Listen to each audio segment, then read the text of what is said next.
Salam dan salam sejahtera. Kita bertemu kembali dalam channel pengertian Alkitab. Mari kita lihat Yohanes 7 ayat yang ke-25 sampai ayat yang ke-36. Tajuknya pertentangan tentang asal Yesus. Ayat ke-25 bermula seperti ini sehingga 28 saya baca. Beberapa orang Yerusalem berkata, "Bukankah dia ini yang mereka mau bunuh? Dan lihatlah, ia berbicara dengan berleluasa, dan mereka tidak dapat mengatakan apa-apa kepadanya. Mungkinkah pemimpin kita benar-benar sudah tahu bahwa ia adalah Kristus? Tetapi tentang orang ini, kita tahu dari mana asalnya. Tetapi bila mana Kristus datang, tidak ada seorang pun yang tahu dari mana asalnya." Waktu Yesus mengajar di bait Allah, ia berseru, "Memang aku kamu kenal, dan kamu tahu dari mana asalku. Namun aku datang bukan atas kehendakku sendiri, tetapi aku diutus oleh Dia yang benar, yang tidak kamu kenal. Aku kenal Dia sebab aku datang dari Dia, dan Dialah yang mengutus aku. Mereka berusaha menangkap Dia, tetapi tidak ada seorang pun yang menyentuh Dia, sebab saatnya belum tiba." Jadi kita perhatikan ya, Yesus berbicara dengan berleluasa. Sungguh pun pada waktu itu orang-orang Yahudi mau menangkap dan membunuh Dia. Tapi bila Dia mengajar, Dia berkata-kata dan berbicara dengan berleluasa sehingga orang menjadi heran. Nah, sehingga ada orang membuat anggapan bahwa mungkin para pemimpin yang tadi mau menangkap Dia sudah tidak jadi menangkap Dia karena Dia telah dipercayai sebagai seorang Mesias dan sebagainya. Berbagai jenis anggapan telah terjadi, dan ini terjadi kenapa? Karena apabila seseorang itu berbicara dengan berleluasa, ini bermaksud kata-kata yang datang dari dia bukan dari dia sendiri, tetapi apa yang keluar dari mulutnya adalah datang dari Bapa yang di surga melalui pengantaran kuasa Roh Kudus. Oleh itu apabila Yesus berbicara apa yang datang dari surga, yaitu kata-kata Bapa lah yang tertanam di dalam Dia, lalu itulah yang dikatakannya. Apabila suara Tuhan berbicara menggunakan tubuh manusia seperti kita, apabila kita memberitakan Injil, ya, kita memberitakan Injil, dan bukan kita tetapi Roh Kudus lah yang pakai tubuh kita untuk berbicara. Nah, pada saat itulah kuasa Tuhan akan bekerja dengan luar biasa.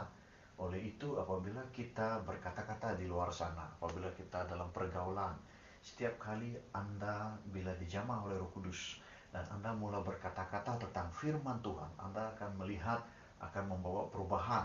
Mungkin ada yang menolak, mungkin ada yang menerima, tapi sentiasa membawa impak, ya, karena ada kuasa di sebalik firman Tuhan. Jadi apabila kita berkhotbah, apabila kita menyampaikan firman yang dipimpin oleh kuasa Roh Kudus, ia akan mengubah segala sesuatu. Ia akan mengubah segala tanggapan. Karena apabila manusia sudah bertumbuh di dalam pengetahuan yang benar, bila Anda menyampaikan pengetahuan surga, apabila didengar lalu difahami, orang itu akan diubah akal budinya, seperti tertulis dalam Roma 12 ayat 2. Perubahan akal budi yang bermula dari pengetahuan akan Tuhan. Oleh itu manusia hanya dapat diubah oleh pengetahuan dari Tuhan, saudara. Dengan ini cara pemikiran kita akan berbeza, gaya hidup kita akan berbeza, kekuatan iman kita, karena melalui pengetahuan iman kita bertumbuh dengan mendengar firman Tuhan, dan pengetahuan kita bertumbuh. Jadi iman kita bertumbuh, kita lebih kukuh, kita lebih kuat dalam segala hal. Ini yang Tuhan maukan, ialah satu, bahwa kita lihat situasi ini, kita lihat Yesus yang penuh dengan pengetahuan surgawi, penuh dengan pengetahuan kerajaan surga. Jadi apabila kita menjadi murid Yesus, kita harus penuhi diri kita dengan pengetahuan. Jangan berhenti belajar, jangan pernah puas belajar firman Tuhan, tapi harus merendahkan dirimu untuk belajar lebih lagi, supaya dengan kuasa Tuhan dan pengetahuan yang ada dalam engkau, engkau akan diperkuatkan, imanmu bertumbuh, dan bila engkau berbicara, kuasa Tuhan bekerja, dan engkau tahu bagaimana untuk merelakan tubuhmu dipakai oleh Roh Kudus untuk berkhotbah, dipakai oleh Roh Kudus untuk berdoa. Lalu terjadilah mukjizat dan perkara-perkara yang luar biasa. Inilah yang terjadi pada saat itu, saudara. Karena Yesus mengajar kita bagaimana supaya bukan kata-kata kita, bukan rancangan kita, tetapi semua yang datang dari surga untuk disampaikan kepada orang lain melalui kita. Dan suara itu datang dari Tuhan, kuasa itu datang dari Tuhan, pengetahuan itu datang dari Tuhan kepada manusia. Kita ini menjadi saluran berkat, menjadi alat Tuhan. Inilah namanya luar biasa. Haleluya, puji Tuhan. Dan kita lihat ayat seterusnya ya. Kalau kita perhatikan juga ayat 29 sampai ke 30 itu, aku kenal dia sebab aku datang dari dia. Ya. Jadi kita lihat di sana bahwa ya, dialah yang mengutus aku, mereka berusaha menangkap dia, tetapi tidak ada seorang pun menyentuh dia sebab saatnya belum tiba. Jadi kita perhatikan di sini, dalam kita dipakai Tuhan dengan luar biasa. Tidak ada rancangan iblis yang harus berjaya ke atas kita. Tidak ada rancangan iblis yang harus berkuasa ke atas kita. Semuanya tidak berkuasa. Mereka coba menangkap dan membunuh Yesus, tetapi mereka tidak dapat lakukan.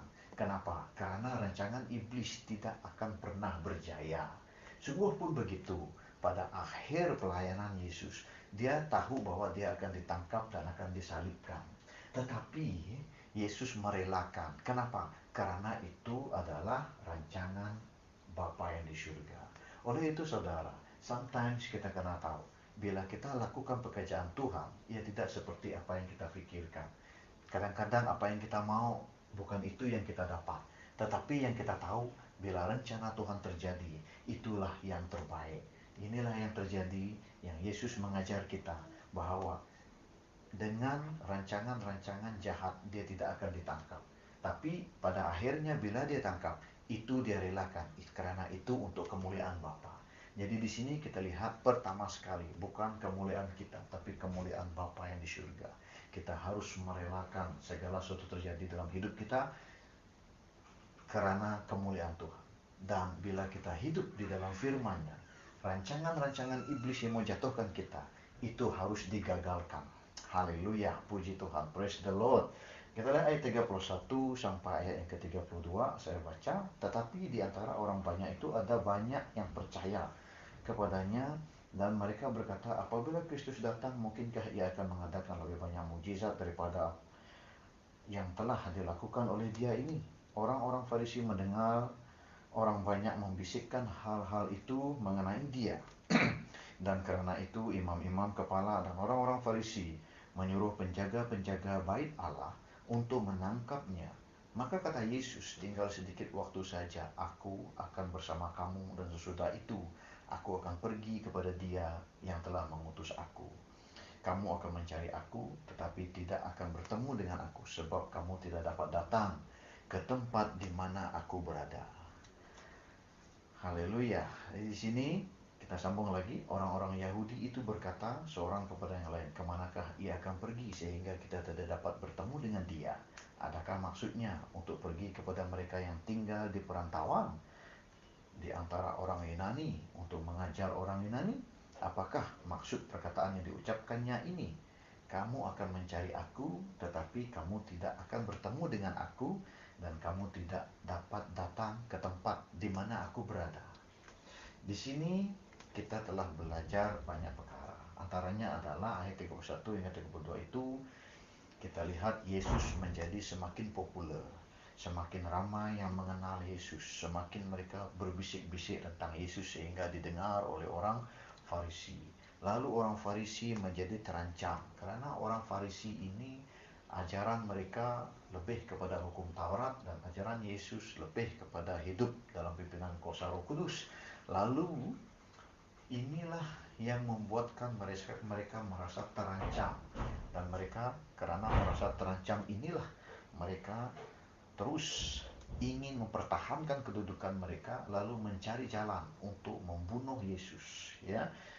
Mereka mau menjatuhkan Yesus. Jadi di sini kita lihat dalam mengikut Tuhan, bila kita sama-sama melayani, kita tidak boleh ada perasaan cemburu, kita tidak boleh ada perasaan tamak, karena ini semua untuk kepentingan diri, maka Tuhan tidak suka. Dan perkara-perkara ini terjadi menyebabkan terjadinya perangai-perangai orang Farisi yang suka menjatuhkan orang lain, yang suka menjatuhkan orang lain. Perangai orang Farisi yang suka menjatuhkan orang lain ada kepada orang yang tamak, ada kepada orang yang pentingkan diri sendiri. Oleh itu kita seharusnya sering mendukung, sering mendoakan satu sama lain, supaya kita sama-sama dipakai, supaya kalau orang itu dipakai dengan luar biasa, biarlah Tuhan terus pakai dia untuk kemuliaan Tuhan, bukan untuk kepentingan diri sendiri. Haleluya, puji Tuhan. Dan di sini juga kita belajar dari 33 hingga ayat ke-36 itu, Yesus berkata, kamu tak akan dapat pergi kemana aku pergi. Karena Yesus sudah tahu bahwa dia akan meninggalkan dunia ini lalu tinggal dengan Bapa yang di surga. Dan siapa yang belum terima dia dan percaya, belum dibaptis oleh api Roh Kudus, tidak menerima Roh Kudus dalam hidupnya, tidak layak untuk masuk ke surga. Oleh itulah Yesus berkata, kau akan mencari. Dan maksud Yesus yang kedua pula adalah mereka, pikiran mereka hanya kepada dunia ini. Jadi mereka akan kata, kalau Yesus pergi ke negeri ini, pergi ke negara itu, saya akan ikut, saya akan nampak dia. Takkanlah kita tidak boleh nak jumpa kemana dia pergi. Tetapi mereka tak tahu bahwa Yesus bukan akan berada di dunia ini, tapi Yesus akan berada di surga. Jadi mereka tidak faham, karena waktunya Yesus belum dibangkitkan dari kematian. Begitu juga dengan para pengikutnya yang lain, mereka akan lebih memahami apabila Yesus bangkit dari kematian selepas itu, ya. Puji Tuhan, praise the Lord. Saya yakin Anda diberkati dan saya doakan agar Anda terus menyertai, ya, pengertian Alkitab ini untuk video-video yang seterusnya, karena banyak perkara yang akan kita belajar, ya. Puji Tuhan. Terpujilah nama Tuhan Yesus. Saya yakin hidupmu diberkati pada hari ini dalam nama Tuhan Yesus Kristus. Saya klaim hidupmu diubah, hidupmu dibentuk, kau akan menjadi insan yang dipakai Tuhan dengan penuh kerendahan hati. Di dalam nama Tuhan Yesus, saya doakan. Haleluya. Amin.